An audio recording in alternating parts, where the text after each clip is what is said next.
Sino ba po ang nag-ulat na yung kaso po ng Abilino versus Cuenco cannot even be applied? Sabi ko nga kanina, even bar flankers hindi nila tatanggapin because that was not applicable. Pero yun ang sinasabi nung mga nag-stage ng power grab kahapon. Alam po ninyo yung doktrina na itala ng Korte Suprema doon po sa Abilino and Abilino versus Cuenco, tsaka po yung binanggit nila noong presidente pa si Senate President Franklin Drilon. Ang doktrina po ganito pag merong isang miyembro ng Senado na wala po sa bansa, kaya nang nangyari sa Abilino versus Cuenco, isa po yung wala nung panahon na yun.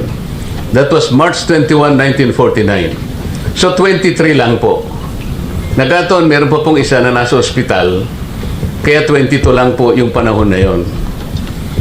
So pwede na po yung 12 dahil wala po yung isa. Ang sabi po ng Korte Suprema, because they are outside the country, they are outside the coercive jurisdiction of the Senate. Nangyari din po sa mga LGUs yun. You have to look at the cases of La Carlota cases. Yun pong Zamora versus Carvalho. Mga ano po ito? Mga local government cases. Ang sabi ng Korte Suprema, pag wala po sa Pilipinas, they're outside the coercive jurisdiction of their sangguniang bayan. Ganon din yung panahon po ni President Franklin Drilon. Alam po niyo kung ilan yung outside noon ng bansa? 4 na senador po yung wala. So ang basis po ngayon ng majority, 20 na lang. So yung 11 po pwede ng quorum. Pero yung nangyari po kahapon, ang basis po is 24. Sino pong makakapagsabi sa inyo na si Senator Bato ay wala na po sa bansa? Gusto lang po nilang pilitin na tanggalin na po rito sa ating bansa at dalhin na po sa dihig. Yun po yung totoo. Si Senator Jinggoy naman po, nandito pa rin po, nakadetain sa ating kulungan, sa ating bansa. 24 pa rin po. Pinipilit po nila na i-apply po yung mga bagay na hindi pwedeng i-apply. 13 po ang majority. Lahat po ng ginawa nila kahapon, all motions, all actions that they did yesterday were illegal, unauthorized, unconstitutional to say the least. Ba't po nagmamadali silang gano'n? Ayaw po nilang matuloy ang pagdinig sa araw na ito. Kaya po kinuha nila kagad yung Blue Ribbon. Yan po yung pinagtatakpan nila. Ako po hindi ko pinagpipilitan ng sarili ko. Kung sila po ay gagawa lamang ng nais nating gawin lahat, malaman ang katotohanan sa likod ng karumal-dumal na pagnanakaw na ito, okay po yun Nakita po ninyo kung anong ginawa nila nung sila ang nasa majority.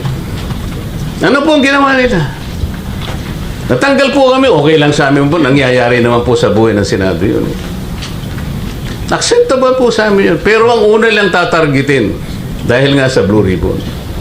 Tingnan po ninyo, kinuha nila yung Blue Ribbon at nagsagawa kaagad ng anong announcement na walang pagdinig ngayon at naglagay pa sila ng isang schedule para sa susunod na araw.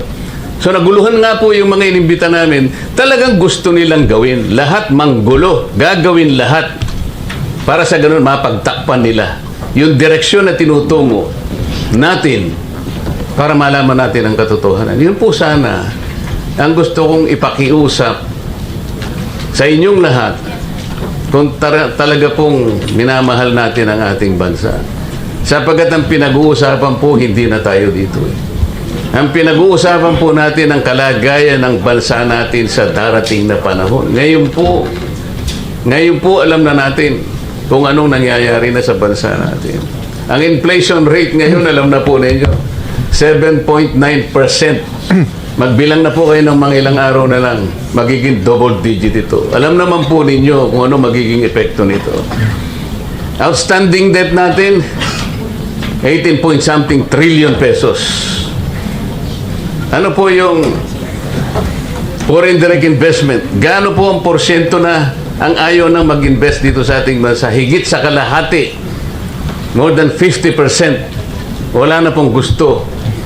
Sapagkat nakikita na po nila ang instabilidad sa ating bansa.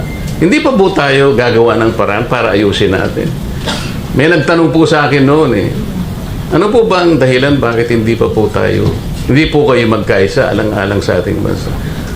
Sabi ko po, ako ang ayaw makipagkaisa. Alam po ba ninyo ang unang susi para tayo magkaisa? Kaming lahat sa Senado ay magkaisa.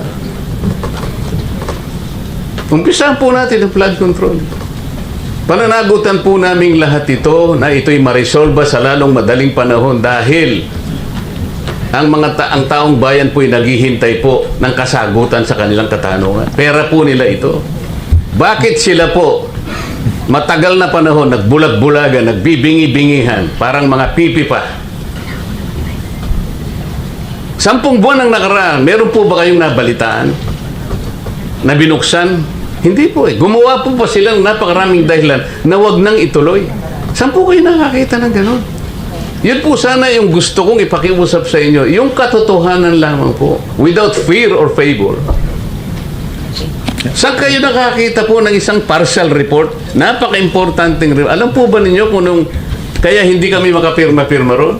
Akala po ba ninyo binigyan kami ng kopya ng partial report na yun? Hindi po.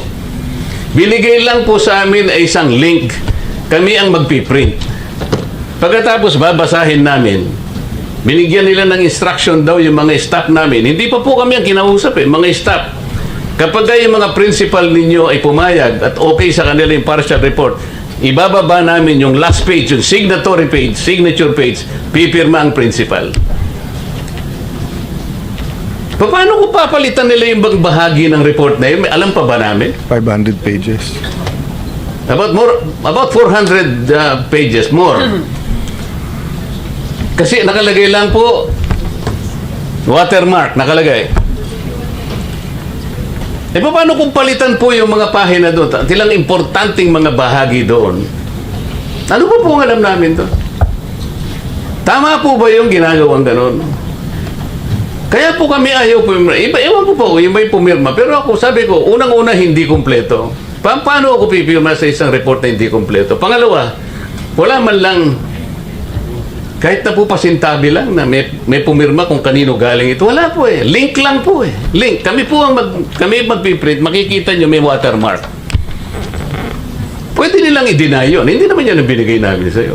Pero nakapirma na kami. Ibababa sa opisina namin yung signature page, doon kami pipirma. Sapagkat alam na namin, nabasa na namin. Paano kung papalitan nila yung ilang bahagi o yung buong kabuuan ng bahagi na yun? Maliban lang sa pagiging partial. Bakit po ninyo ibibigay na kondisyon yun para magpatuloy ang pagdinig? Napakarami ko pong pangalang ibinigay sa kanya. Tawagin mo si ganito, tsaka si ganito para makompleto natin ito. Alam mo yung ginawa niya? Ako pa po ang binugbog niya. Kung ano-ano pinagsasabi sa akin.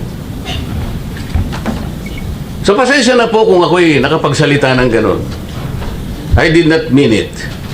Ito po ay dahil sa frustration ko sa nangyari at sa nangyayari pong nakikita ko. Ang gusto ko po, makatulong kayong lahat para yung katotohanan. Ang katotohanan lang po importante rito. Wala na pong iba. Kapag ang pag-uusapan po natin ay hindi na katotohanan, hindi na po ako sasali doon. Yun lang po masasabi ko. Maraming salamat po.